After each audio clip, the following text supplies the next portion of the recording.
सबसे पहले तो मैं सतीश जी को इस बात के लिए धन्यवाद देता हूँ कि आपने किताब का विमोचन उससे कराया जिसने किताब लिखी। लेकिन आज के इस कार्यक्रम से शायद आपने मुझे भी एक प्रेरणा दी है कि लिखना चाहिए ताकि आगे वाली पीढ़ी उसको पढ़ करके इस लोकतंत्र के मंदिर का महत्व समझे और इसका उपयोग जनता के लिए कैसे हो सकता है, ये उस तक पहुंचाने का सबसे सशक्त माध्यम है। मैं आपके इस विचार का स्वागत करता हूं और आज इससे प्रेरणा लेकर प्रयास करूंगा मैं भी कुछ देख पाऊं।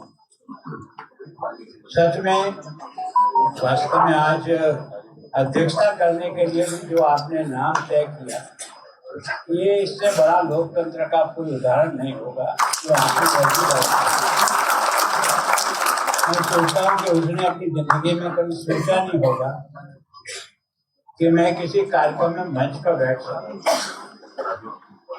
लेकिन वास्तव में देश के लोकतंत्र की ये कमाल है कि अति सामान्य परिवार की बहन इस लोकतंत्र के मंदिर के अंदर अपना प्रवेश कहाँ तक करती है कि आज वो भीलवाड़ा की पहली महिला के रूप में हम सब उसका सम्मान करें।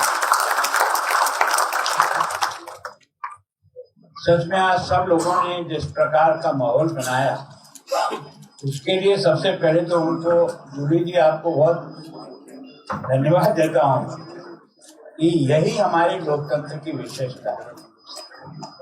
हमारे विचार भिन्न हो सकते हैं पर हमारा उद्देश्य भारत के लोकतंत्र के द्वारा जनता की सेवा करना है। उसको जिस रूप से आपने इसको खूबसूरत बनाने के लिए कोशिश की है, मैं आपको अभिनंदन करता हूँ, स्वागत करता हूँ और चाहता हूँ कि लोकतंत्र का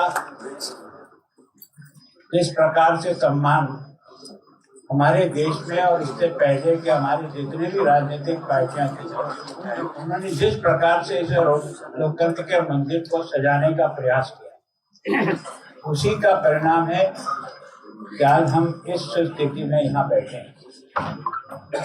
मैं सोचता हूँ कि वास्तव में टीकाराम जी के साथ मेरे को भी लंबे समय तक रहने का सौभाग्य मिला। मदन जी ने खूब मजे किए आज और वास्तव में मदन जी के साथ भी मुझे रहने का पूर्ण मौका है और सच में मैं कह सकता हूं कि राजस्थान की विधानसभा में अगर किसी व्यक्ति ने अपने अध्ययन के आधार पर बनने वाले बिलों को इतना गहनता से अध्ययन करके अपनी उस पर सटीक टिप्पणी करना, ये अगर किसी ने परफेक्टली निभाया जो मेरे इतने लंबे वर्षों के कार्यकाल में तो राजेंद्र जी ने निभाया। वास्तव में हमारे लोकतंत्र की सबसे बड़ी विशेषता, हम जिन बिलों को पास करते हैं उसको कितना अध्ययन करके उसके पक्ष और विपक्ष में अपने तर्कों के द्वारा देश हित में क्या रहेगा, जनता के हित में क्या रहेगा, इस कानून का प्रभाव क्या होने वाला है, इसका ठीक प्रकार से विश्लेषण करना। पर दुर्भाग्य भैरव सिंह जी के तक हमने इसको बहुत गहराई से अच्छे ढंग से समझा।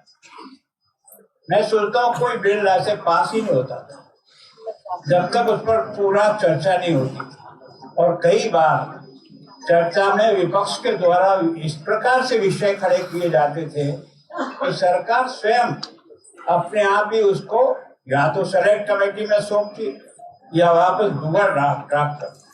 ये जिद नहीं थी कि हमने जो लिख दिया वो लोहे की लकीर हो गई। बहुमत उसको लोहे की लकीर बना सकता है, लेकिन मैं सोचता हूँ कि इस पक्ष में सब लोग रहते थे कि देश हित के लिए कानून, राजस्थान के हित के लिए कानून कितना काम करेगा, इसको बहुत प्राथमिकता देती थे। लेकिन दुर्भाग्य है तो धीरे धीरे जो सबसे महत्वपूर्ण काम है वो हमारे कानून बनाने का काम, हम जो संस्था है वो कानून बनाते हैं और हमारी मशीनरी से उसको जनता तक पहुंचाने का काम करते हैं। एक लंबे समय से हाउ के कारण से कई बार बिलों का ठीक तरह से डिस्कशन। ऐसे मिस्टर राजेंद्र जी ने कहा कि एक यूनिवर्सिटी का बिल पास हो रहा है और यूनिवर्सिटी के बिल पास होने के पहले थोड़ा सा कहीं से मुझे भी सूचना मिली कि भाई यह बिल तो पास कर रहे हो पर यूनिवर्सिटी है कहाँ। तो हमें भी एकदम बड़ा महसूस लगा यार ये क्या बात है। तो हमने अपने सोच से आपको भेजा कि एक बार जाकर के आप देख के आओ कि यूनिवर्सिटी कहाँ स्टैंड कर रही है, इतने स्क्वायर मीटर में बनी हुई है, इतनी बिल्डिंग है, ये है वो है। जाकर के इन्होंने जो रिपोर्ट दिया आकर के वो लगा कि वहां तो अभी तो लेवल हो रही है जमीन। तो हमें नहीं लगा कि इस प्रकार का बिल भी राजस्थान की विधानसभा तक आ जाता है।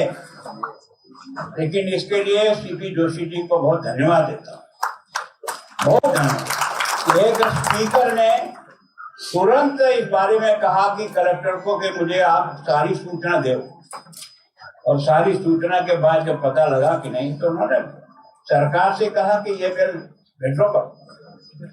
तो वास्तव में हमारी लोकतंत्र की जो खूबी है वो यही है। और मैं सोचता हूँ कि आज की जो उपस्थिति है, मेरे कई साथ रहे विधानसभा में साथी यहाँ सामने बैठे। अब मैं तो चूंकि महामहिम हूँ, मेरे लिए अलग सीट है। अब पता नहीं इस देश का क्या क्या सोच है और क्या काम है, इस समझ में नहीं आता। क्या मेरे को इसको छूत की बीमारी लग जाएगी और भिन्न, और उसके कारण से कई बार ऐसा लगता है कि हम पहले ही दिन से हमें कोई अंतर है इसको कायम करने का प्रयास करते हैं, जबकि लोकतंत्र ये नहीं सिखाता। लोकतंत्र सिखाता है व्यक्ति छोटा हो सकता है, बड़ा हो सकता है, पर इस देश के निर्माण में हर मतदाता का वही अधिकार है जो गुलाब चंद कटारिया का भी है। और इसको बचाने के लिए हिम्मत कौन करे। और फिर हम लोग भी सोचे कि यार ये तो तमाक धमाक है, तो इसको क्यों, मजा तो इसी में जिंदगी में। लेकिन जिंदगी में मजा नहीं है, आपने मुझे सोने के पिंजरे में बंद करे। मैं तो बहुत साधारण कार्यकर्ता, आप सबके साथ हमेशा विधानसभा में बहुत प्रेम से मिलते रहे, आमना सामना भी करते रहे और वापस प्रेम से बातें भी करते रहे। लेकिन कोई योग होगा मेरा जिसके कारण से आपने मुझे उस सम्मानित पद पर भेज दिया। लेकिन मैं सोचता हूं कि विधानसभा की कार्रवाई को एक ही टर्म में रहने के बाद सतीश जी ने जिस प्रकार का ऐतिहासिक काम किया है, सतीश जी मैं आपको बहुत बहुत धन्यवाद देता हूँ। मैं आपको वास्तव में इस लोकतंत्र की आपने जो सेवा की है, और हम सब लोगों को भी कहा कि नहीं, कई बार हम अपने विधानसभा में कुछ भाषण दे देते हैं, वो रिकॉर्ड पर आ जाता है। दूसरे दिन वही भाषण जो हमारे पास आता है, हम अगर ईमानदारी से उसे पढ़े तो हमको स्वयं को झटका लग जाएगा कि मैंने ये शब्द का प्रयोग नहीं करना चाहिए था जो मैंने कर दिया। बात कही जा सकती है और उसको किस खूबसूरती से कही जाए कि किसी को भी चोट न लगे। लेकिन उस समय आवेश में और विचारों में कुछ ऐसी तारतम्य बन जाती है कि भाषा की कंजूसी हो जाए। वो कंजूसी सच में लोकतंत्र को एक तरह से कलंकित करता है। मैं सोचता हूँ आलोचना करने का अधिकार है, लेकिन शब्दों की कंजूसी का किसने अधिकार दिया? सामने वाला व्यक्ति भी तो लोकतंत्र के प्रहरी के रूप में जनता ने चुन के भेजा, वो संख्या में कितना है कितना नहीं है। और वास्तव में ये अग्निपथ है ना, ये अग्निपथ को ठीक ढंग से जो पालेगा ना, वही इस जनपद को बना सकेगा। दुर्भाग्य के ये हवाई जहाज से जो आता है ना, वो लोकतंत्र को समझता नहीं है, लोकतंत्र के खासियत को नहीं समझता। ये ऐसा क्षेत्र है जिस क्षेत्र में प्रत्येक क्षण और प्रत्येक व्यक्ति हम सबका निर्माण करता है, हम सबको सिखाता है कि आपको कैसे रहना है, क्या करना है। जब हम इतने लोगों के प्रतिनिधित्व करके आते हैं और विधानसभा की कार्रवाई में जब बिल पास होता है तो जितनी संख्या चाहिए ना हाउस की वो भी नहीं होती। जनता हमारे बारे में क्या सोचती, इस बात का वास्तव में मुझे बहुत दुख होता था। मैं सच में इसके लिए भैरव सिंह जी को बार बार याद करता हूँ। उन्होंने कहा गुलाब जी अगर कुछ सीखना है ना तो पूरे समय बैठो। कारण क्या है कि तुम किताब कब पढ़ोगे, राजस्थान को कब जानोगे पता नहीं, कब घूम पाओगे, लेकिन राजस्थान में एक एक कोने का एमएलए जब कोई विषय रखता है ना, उस विषय की सुनने मात्र से तुम्हें राजस्थान का पिक्चर समझ में आ जाएगा कि राजस्थान में कौन कुछ। तो वास्तव में ये सब चीजें सीखी जाती है, लेकिन पता नहीं हम लोग जो है ना उस विधानसभा के फ्लोर से भी ज्यादा महत्व ट्रांसफरों के कागज में पड़ गए। दुर्भाग्य कि लोकतंत्र का सबसे खराब पक्ष कोई नजर आया मुझे अपने इतनी लंबे कार्यकाल में, तो हम लोगों ने उसको प्राथमिकता दे दी और किसी न किसी का ट्रांसफर करने के लिए विधानसभा का फ्लोर चल रहा है और हम सचिवालय में किसी न किसी ट्रांसफर के कागज को लेकर घूम रहे हैं। कि हम लोकतंत्र का सम्मान कर रहे हैं, उस जनता का प्रतिनिधित्व कर रहे हैं जिसने हमें जिस इच्छा से इस लोकतंत्र के मंदिर में भेजा है। और कष्ट होता है, मैं सोचता हूँ कि यार इससे बड़ा क्या चीज हो सकती है। यार जनता चाहेगी तो आप आओगे, नहीं चाहोगे तो नहीं आओगे, कितनी भी हेरनी कर लो क्या कर लो। और जनता किसको भेजती है, वो इससे नहीं सोचती कि कौन मेरा क्या कर रहा है, वो आपके गुणों और अवगुणों को देखती है। ऐसा नहीं है कि वो बिना गुण अवगुण देखे हुए कुछ 5-10% गड़बड़ सड़बड़ भी चलता है, लेकिन इससे ज्यादा नहीं चलता। सच में मैं सोचता हूँ विधानसभा में हमने क्या किया। विधानसभा को आपने एक पुस्तक में उसको समाहित करने का प्रयास किया। मैंने पूछा ये सतीश जी आप ये लिखने कब लगे हैं? आप और हम सब लोगों को फील्ड में घूमने की आदत है, हम तो सवेरे यहाँ शाम बाद दोपहर वहाँ में तो एक अखबार में छपेगा कि आज हाँ हुआ इस विषय पे हुआ घर गए। और कुछ लोग चतुर भी होते हैं, जिनको कहीं मार से बचना हो तो हाउ में डाल देते हैं ताकि उस दिन से उनका संकट दूर। तो ऐसा सब तरह के लोग रहते हैं। तो मैं सोचता हूँ वास्तव में हम जनता के प्रतिनिधि के रूप में वहां जाते हैं। जब हम चुनाव लड़ते हैं तब बीजेपी और कांग्रेस होते हैं, पर जब एमएलए बन जाते हैं तो सारी जनता का उदयपुर का एमएलए कहलाता हूँ, बीजेपी और कांग्रेस का एमएलए नहीं कहलाता। और मंत्री बनना हो तो खाली अपनी कॉन्स्टिट्यूंसी का मंत्री नहीं, राजस्थान की संपूर्ण जनता की जिम्मेदारी मेरे पास। ये कौन सिखाता है? ये लोकतंत्र सिखाता है। और हमने लोकतंत्र को कहां तक ले गया? हमने गांव की पंचायत और गांव के चुनाव से लेकर के हिंदुस्तान की पार्लियामेंट बनाने वाले लोग हैं। अगर मतदाता को ईमानदारी से मत देने की ताकत सिखा दी जाए, वो मेरे पक्ष में आए या मेरे विपक्ष में आए कोई फर्क नहीं पड़ता है, पर देश हित में उसे जो ठीक लगता है उसको अपनी दिमाग से तोड़ करके लोकतंत्र को बनाएगा, तब जाकर के लोकतंत्र की बहबूदी बढ़ेगी।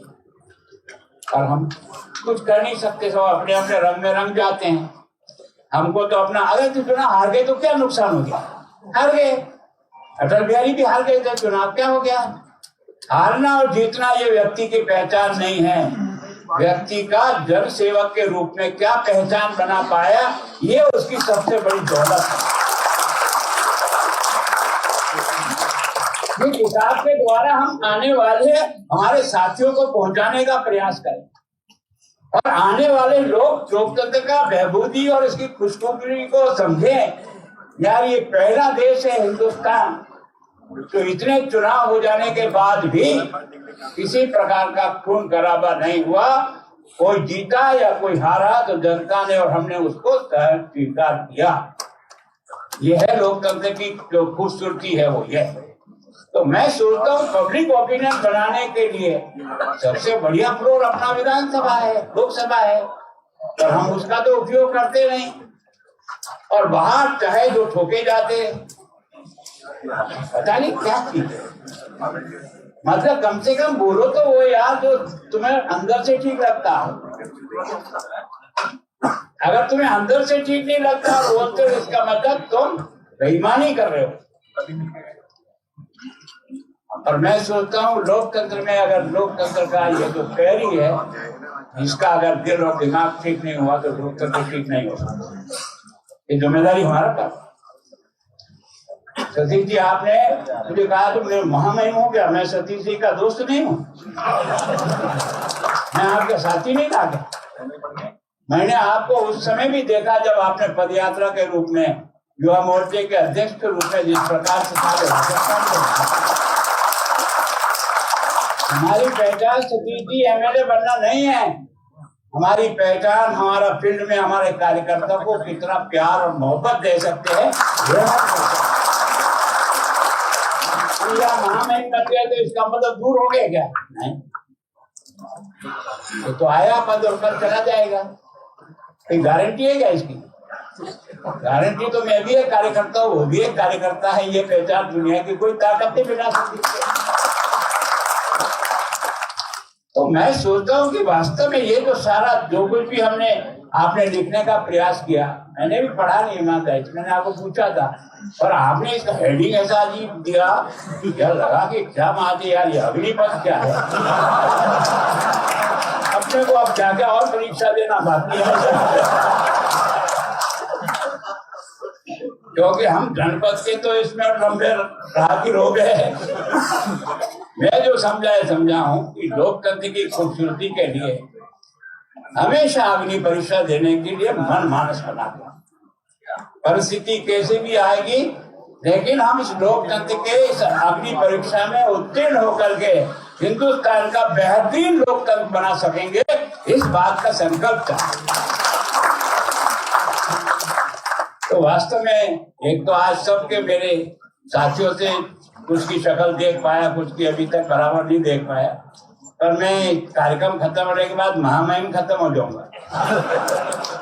मैं आपके साथ एक कार्यकर्ता के रूप में हूँ, मैं आप सबसे मिल करके, कारण क्या है कि आपने मुझे एक बहुत अच्छा सुनहरा अवसर दे दिया कि आज भी एक तरह से अपने सब पुराने साथियों के साथ मिलने का भी मुझे एक सौभाग्य मिल गया। मैं आप सबका भी बहुत आभारी हूँ और आप सबको विश्वास दिलाता हूँ कि जिस लोकतंत्र के मंदिर के लिए आपने मुझे बड़ा किया है, उस लोकतंत्र की गरिमा जिस भी पद पे जहां भी रहूंगा उसको कभी नीचे गिरने नहीं दूंगा। मुझे लगेगा कि मैं वास्तव में इस काम को अच्छी खूबसूरती, अब दुर्री जी और सब आए, गहलोत साहब भी आए, मैंने कहा यार ये घर आपका ही है, मैं बन गया तो क्या फर्क है, मैं राजस्थान से हूँ, आप लोग यहाँ आ रहे हो, तो मेरा तो ये कर्तव्य बनता है कि मैं अपने साथियों का सम्मान करूं। और इसलिए मैं हमेशा, केवल आपका ही नहीं कि आप पद पे बड़े हो, सामान्य व्यक्ति भी कोई यहाँ से आता है और मैं अपना समय एडजस्ट कर पाता हूँ तो मैं उसे समय देता हूँ, तो मुझे बड़े आनंद की अनुभूति होती है कि मैं अपने जैसे बराबरी के आदमी से भी मिल रहा हूँ। क्योंकि आज तो महामहिम के रूप में कुछ लोग मिलेंगे, जब यहाँ से हट जाऊंगा तो कोई आएगा नहीं, तो मेरे को नींद ही नहीं आएगी, तुम्हें जीवन कैसे निकाले। तो मैं सोचता हूँ कि अपनी तो वही पोजीशन बनी रहती है जिसका आनंद का अनुभव हो। अब मैं सोचता हूँ घनश्याम की पता नहीं क्या क्या बेलन अपन घिसे थे, तब कोई पता भी था कि अपन यहाँ आएंगे नहीं आएंगे। ये तो भैरव सिंह जी की मेहरबानी है कि उस व्यक्ति ने हमको हर चीज सिखाने का प्रयास किया, और शायद उनकी कटिंग का जो खजाना था वो कभी कभी गुलाब जी ये तुम्हारे खिलाफ भी छुपा है। मैंने कहा आपके बुक में ये मेरा भी रिकॉर्ड चढ़ गया। मतलब कोई चीज किसी की भी ऐसी आड़ी टेढ़ी निकली तो और किसी के पास होना होगा, उनकी कटिंग में जरूर होगी। और एक इतना बड़ा राजनेता अपने हाथ से कैंची लेकर काट करके चिट्ठी में चिपकाता था, कितना परिश्रम किया होगा उसने लोकतंत्र के इस मंदिर को सजाने में। और मैं सोचता हूँ जब कभी वो बहस करते थे ना, सामने वालों का पसीना छुड़ा देते, और उसके बाद भी जैसे ही खत्म हुआ वो उन्हीं के साथ चाय पी रहा। हम नए नए सीखे यार, ये तो अभी तो ऐसे लड़ रहे थे दोनों को पता नहीं अभी कभी बोलेंगे कि नहीं बोलेंगे, और थोड़ी देर बाद वही बैठ करके जोशी जी के साथ चाय पी रहे। तो वास्तव में लोकतंत्र का विशेषता है, हमारे अपने अपने विचार अलग हो सकते हैं, पर राजस्थान और देश का हित ये हम सबके लिए एक बिंदु में है। उसके लिए और इसीलिए मैं सोचता हूँ कि वास्तव में जूली जी आपने आकर के इसका जो मान बढ़ाया, उसके लिए मैं आपका भी, आपकी पार्टी का भी बहुत बहुत स्वागत करता हूँ। मैं सोचता हूँ मुझे आपने पार्टी से बाहर निकाल दिया, कोई बात नहीं, लेकिन फिर भी मैं भी आपसे जुड़ा हुआ हूँ। आप अपना मानो इधर मानो, मत हूँ मैं आपका ही। धन्यवाद।